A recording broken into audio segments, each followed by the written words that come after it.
आदरणीय समाज बंधुओं, जैसा कि आपको मालूम है, अखिल भारतीय बागड़ा ब्राह्मण महासभा 2 के विजय उम्मीदवार आदरणीय बद्रीनारायण जी बागड़ा आज यहाँ बागड़ा भवन में समस्त चुनाव अधिकारियों के साथ में उपस्थित है। अभी इन्होंने जस्ट जो है महासभा की शपथ ली है। चुनाव अधिकारियों ने, मुख्य चुनाव अधिकारी ने इनको शपथ दिलाई है। शपथ दिलाने के बाद, क्योंकि विधिवत रूप से अभी ये समाज के महासभा 2 के अध्यक्ष निर्वाचित हो चुके हैं, पहली बाइट बागड़ा दर्पण की ओर से ऑल ओवर इंडिया में अपने समाज बंधु जो फैले हुए हैं उनको अपने आगे के विचार कुछ बतलाएंगे। आदरणीय बद्री जी, आपको बहुत बहुत बधाइयाँ ढेर सारी। आप बताएं, ऑल ओवर इंडिया के जो समाज बंधु दूर दूर जो फैले हुए हैं उनको आप जीतने के बाद, शपथ लेने के बाद पहला संदेश आप क्या देना चाहेंगे?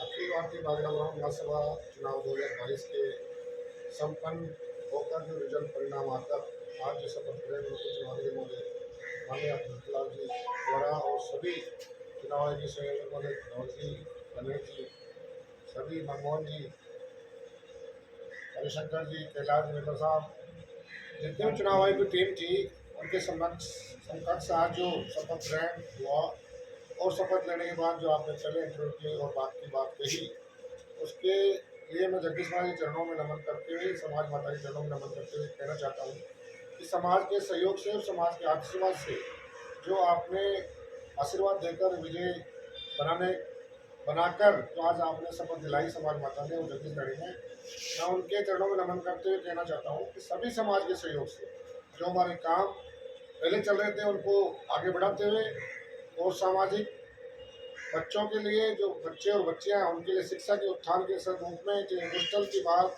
अपने रखी है, जो गोने में हॉस्टल बनना है और कोचिंग इंस्टीट्यूट बननी है, उसके लिए हम शीघ्र उनके काम शुरू करके वो कोचिंग इंस्टीट्यूट IAS और IPS के लिए वो बने, बच्चों का हॉस्टल बने, वो शीघ्र बने। समाज के सहयोग से, सरकार से जो सहयोग लेना हमें अपेक्षित है उसका सहयोग लेंगे सरकारों का।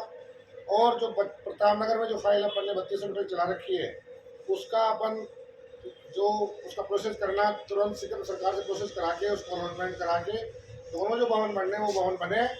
और जहाँ जहाँ चाहे वो सुजानगढ़ हो, थानागाजी हो, रतलाम, इंदौर, भोपाल हो, अन्य जहाँ भी अपने क्षेत्र से मिलते हो, चाहे वो बगरू हो, चाहे कलाडेरा हो, चोमू हो, चाहे गोनेर हो, जहाँ भी काम हमारे चल रहे हैं वो सब काम समाज का है।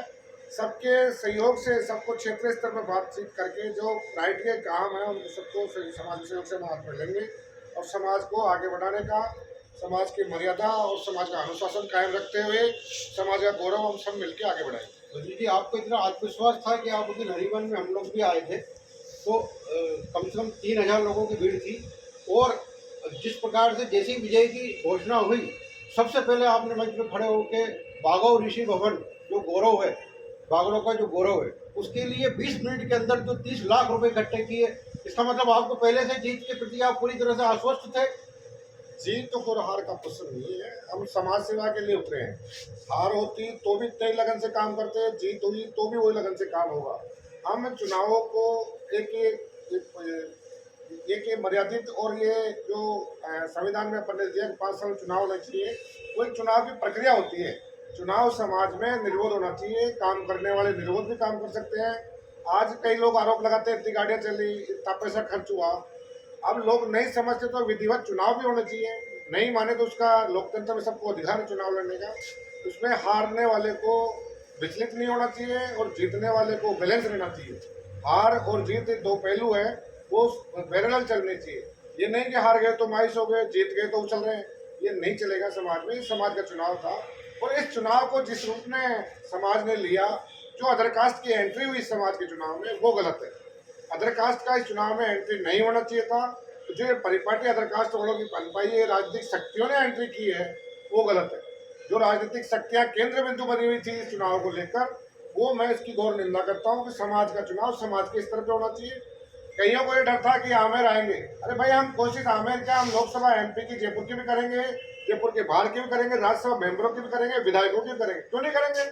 हमारे मतदाता हैं, हम राजनीति में मजबूत होंगे, हम शिक्षा में भी मजबूत होंगे, हम प्रशासनिक स्तर पर मजबूत होंगे, सब जगह मजबूत होंगे।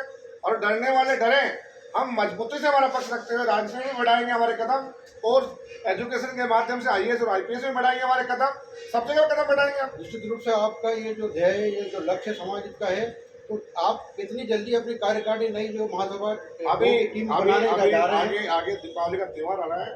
आनंद से सबको दीपावली का त्योहार मना दो और बहुत ही शालीनता से और बहुत ही शानदार कार्यक्रम शपथ ग्रहण का सबका करवाएंगे, कार्यकारिणी करवाएंगे और समाज को सबको साथ लेके सबको अनुशासित तरीके से। सबका साथ सबका विकास। आप विकास का नारा नहीं है, विकास तो हमारा चल रहा है। ये जो ये ड्रामेबाजी है ना, भगवा भगवा हमारा शरीर पूरा भगवा है।